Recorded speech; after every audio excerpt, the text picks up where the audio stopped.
नाज़रीन अस्सलाम वालेकुम, आप देख रहे हैं आपका अपना चैनल ज़ाविया। मैं आपका मेज़बान गालिब सुल्तान। नाज़रीन, आज सुप्रीम कोर्ट से जनाब नवाज शरीफ साहब की जो न्यायाली है उसके ख़त्म होने का फ़ैसला आ गया है और नवाज शरीफ के वज़ारत उज़्मा तक पहुँचने के रास्ते में जितने भी कांटे पड़े हुए थे, जितने भी वो पत्थर पड़े हुए थे, वो जनाब काज़ी फ़ाइज़ ईसा साहब ने आगे बढ़ के ऐसे अपने हाथों के ऊपर उठाए हैं। हालांकि वो उठाते हुए उनके अपने हाथ ज़ख्मी हुए हैं, उनके अपने हाथों के ऊपर जो है वो दागदार भी हो चुके हैं, खून भी बह रहा है और वो खुद तकलीफ़ से भी गुजर रहे हैं। लेकिन जनाब उन्होंने पूरी ज़हमत की है, बड़ी मुशक्क़त की है और नवाज शरीफ की वज़ारत उज़्मा तक पहुँचने का जितना भी रास्ता था, जितनी को लंबी मुसाफ़त थी, उसके उस राह में, उस रास्ते में जो भी कोई मसाइल थी, मुश्किलात थी, बैरियर्स थे, पत्थर पड़े थे, कांटे पड़े थे, एक-एक चीज़ जनाब वो खुद एक तो नंगे पाँव के साथ चल रहे थे काज़ी फ़ाइज़ साहब और साथ में जनाब अपने हाथों के ऊपर एक-एक चीज़ उठा के उन्होंने साइड पे रखी है और नवाज शरीफ साहब के वज़ारत उज़्मा तक पहुँचने का जो रास्ता है वो साफ़ हो चुका है। तो आज जनाब भुट्टो साहब के केस के ऊपर जो है समाअत थी सुप्रीम कोर्ट के अंदर। उसके बाद तहरीक इंसाफ को लेवल प्लेइंग फील्ड देने के हवाले से भी केस के ऊपर समाअत थी और नवाज शरीफ की न्यायाली ख़त्म करने के हवाले से भी जो है वो समाअत जारी थी। और इन तीनों केसेस की समाअतों के दरमियान और दौरान जो फ़ाइज़ ईसा साहब की टोन थी और जैसे उनके टेम्परामेंट्स के जो शिफ्ट्स थे, वो नाज़रीन बड़े कमाल के थे। आज की इस व्लॉग में जो है ना आपको वो भी बताने हैं। और जो इनके पिछले इन्होंने जो समाअत की थी नवाज शरीफ साहब की न्यायाली ख़त्म करने के लिए और उसमें जो रिमार्क्स दिए थे वो भी ज़रा हम दोहराएंगे और उनकी रोशनी में हम आगे जो है इस फैसले के ऊपर थोड़ा सा तजिया करेंगे। तो गुज़श्ता नाज़रीन न्यायाली ख़त्म करने के हवाले से जो समाअत थी उसमें इन्होंने कहा था कि जनाब ये जो आपने सादिक और अमीन की शर्त रखी हुई है इसके ऊपर तो कायद-ए-आज़म पूरा नहीं उतर सकता, कायद-ए-आज़म भी इन पैरामीटर्स और स्टैंडर्ड्स को जो है वो मीट नहीं कर सकता, तो आप कैसे एक्सपेक्ट कर सकते हैं कि नवाज शरीफ जो है इनके ऊपर पूरा उतर सके। लेकिन हमने तो कायद-ए-आज़म के बारे में यही सुना है कि जनाब वो बड़े दीनदार थे, बड़े सच्चे इंसान थे, बड़े अमानतदार शख्स थे, दयानतदार शख्स थे, वक्त की पाबंदी करते थे, झूठ कभी नहीं बोलते और मुसलमान तो मुसलमान रह गए, अंग्रेज़, हिंदू, काफिर सब लोग जो है वो कायद-ए-आज़म की तारीफ़ें किया करते थे। और ये तक जो है हमने किताबों में पढ़ा, चाहे वो मुतालिया पाकिस्तान हो, चाहे वो पाकिस्तान की तारीख़ की बाकी कुतुब हों या फिर जो उस दौर के जर्नलिस्ट हों, गर्ज़ ये कि हर बंदा उस दौर का जो है वो कायद-ए-आज़म की तारीफ़ें किया करता था और उनकी शख्सियत के मुनज़्ज़म और डिसिप्लिन्ड होने के हवाले से जो है वो तारीफ़ें हुआ करती थी और उनको एक जो है वो रोल मॉडल के तौर पे नौजवानों के यहाँ पेश किया जाता था कि जनाब आपने भी ऐसे बनना है, ये ऐसे होती है जनाब ज़िंदगी, ऐसे गुजारी जाती है जनाब, आपने ऐसे अपनी हयात गुजारनी है ताकि आप ये एक प्रेसिडेंट बन गई थी कायद-ए-आज़म की ज़िंदगी। तो जनाब हमने तो ये तारीफ़ें सुनी थी कायद-ए-आज़म के हवाले से, लेकिन चीफ जस्टिस ऑफ पाकिस्तान जनाब काज़ी फ़ाइज़ ईसा साहब उनके बकौल जनाब इन पैरामीटर्स के ऊपर तो कायद-ए-आज़म भी पूरा नहीं उतर सकते, तो आप कैसे ये एक्सपेक्ट कर सकते हैं कि नवाज शरीफ जो हैं इनके ऊपर उनको उसको मीट कर जाएँ। तो जनाब नवाज शरीफ को हेल्प करने के लिए कायद-ए-आज़म की जो शख्सियत है उसको भी थोड़ा सा हमें जो है वो ड्रैग डाउन करना पड़ा और हमने किया और नवाज शरीफ की जो अहलियत है उसको जो है हमने फिर बरकरार कर दिया। आगे जनाब बढ़े तो उन्होंने कहा था कि जनाब ये जो इस्लामी नॉलेज के हवाले से जो आपने शिक रखी हुई है, इस शिक के ऊपर बहुत सारे लोग नहीं पूरा उतरेंगे और बड़े लोग जो है वो नायल हो जाएंगे, तो ये शिक भी जो है ये बड़ी एक सख्ती वाली चीज़ है, इसके ऊपर जो है आपको थोड़ी लचक लेके आनी चाहिए। फिर उन्होंने ये कहा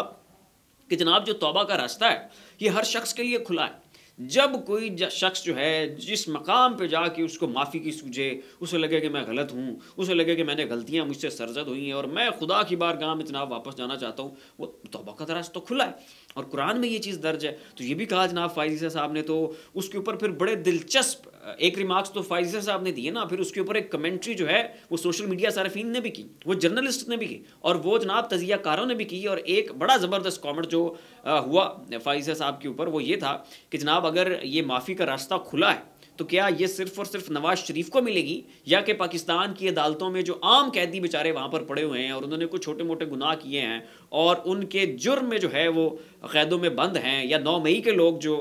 उसमें मुलव्वस थे, तो क्या ये माफ़ी का रास्ता उनके लिए भी खुला है? क्या ये तौबा का रास्ता उनके लिए भी खुला है? क्या आप इन लोगों को भी जो है ऐसे ही माफ़ कर देंगे और कहेंगे कि जनाब लें जी तौबा का रास्ता खोल दें, पाकिस्तान की सारी जेलें, लोगों को आज़ाद करें, कहें जनाब आपकी तौबा कबूल की जाए, आप मौज मस्ती करें। हालांकि नवाज शरीफ साहब ने एक्सेप्ट भी नहीं किया कि मुझसे ये गलती हुई, मैंने ये गलत काम किए, मैंने गबन किए, मैंने करप्शन की, मैंने मुल्की आइन के साथ खिलवाड़ किया, मैंने मुल्क का जो राज हैं उनको बेचा, मैंने टॉमाहॉक की रिवर्स इंजीनियरिंग की, लंदन से बैठ के जनाब पूरी दुनिया को बताया कि जनाब हमने की थी ये रिवर्स इंजीनियरिंग। आपने भारत में किए गए धमाकों के हवाले से आपने कहा कि जनाब हम थे ज़िम्मेदार, हमने की दहशतगर्दाना कार्रवाइयाँ और हमें अपना घर साफ़ करने की ज़रूरत है। ये आपने कहा। डॉन लीक्स किसकी हैं? तो उन्होंने तो उसके ऊपर माफ़ी मांगी नहीं और आप कह रहे हैं कि तौबा का रास्ता को खोलें, पाकिस्तान की सारी जेलें, निकालें लोगों को बाहर। अच्छा, फिर एक और शख्स ने बड़ा ज़बरदस्त कमेंट किया कि ये आप कैसा प्रेसिडेंट सेट कर रहे हैं कि एक शख्स है,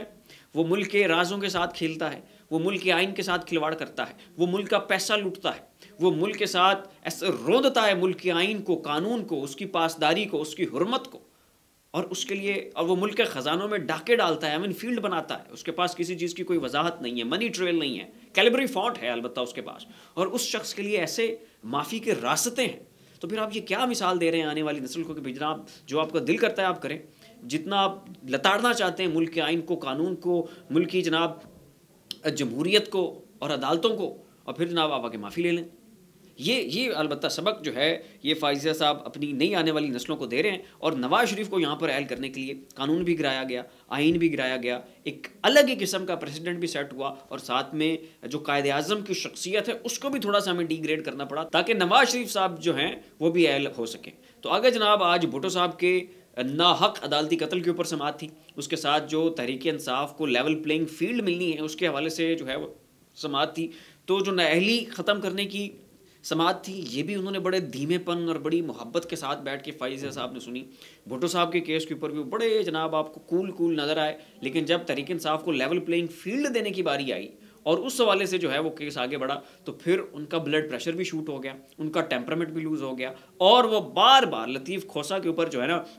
वो तंज और तनकीद और हकारत के नश्तर चलाते हुए नजर आए। और जब भी अदालत में लतीफ़ खोसा साहब ने लेवल प्लेइंग फील्ड की बात की तो जनाब फ़ाइज़ साहब ने कहा कि भाई आपने अदालत को सियासी अखाड़ा समझा हुआ है, यहाँ पर आप तकरीर जानने आते हैं, ये आपने इसको सियासी माहौल बना दिया है, सियासी रंग दे दिया है, ऐसे तो नहीं चलेगा, तो कौन आपको लेवल प्लेइंग नहीं फील्ड नहीं दे रहा। तो जनाब बला की तनकीद उनके ऊपर की, नश्तर चलाया उनके ऊपर, तंज और मजाक के, और जनाब उनको क्रिटिसाइज़ किया। तो ये है जनाब हमारे फ़ाइज़ साहब का अदल और उनका निज़ाम इंसाफ, और ये है वो एक मिसाल कि जो सेट करके जा रहे हैं आने वाली नस्लों के लिए भी, और फिर ऊपर से वो इस चीज़ को लाइव भी चला रहे हैं। और क्या खूबसूरत कमेंट किया इसके ऊपर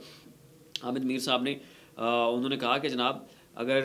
फ़ाइज़ साहब मेन स्ट्रीम मीडिया नहीं देखते तो मैं भी अदालती कार्रवाई की जो लाइव स्ट्रीमिंग है इसको नहीं देखता, क्योंकि यहाँ पर बड़े बड़े ओहदों के ऊपर बैठे लोग मुझे बहुत छोटे छोटे नज़र आ रहे हैं, तो इसलिए मैं भी जनाब जो है ना ये अदालती कार्रवाई लाइव बैठ के नहीं देखता। तो ये था नाज़रीन आज की खबरों का अहवाल जो मैंने आपके सामने रखा। फिर वक्त इतना ही, ऐसी मज़ीद अपडेट्स देखने के लिए देखते रहिए हमारा यूट्यूब चैनल और फेसबुक पेज। अपना और अपने ज़ोया ख़ालिब का ख्याल रखिएगा। अल्लाह हाफ़िज़।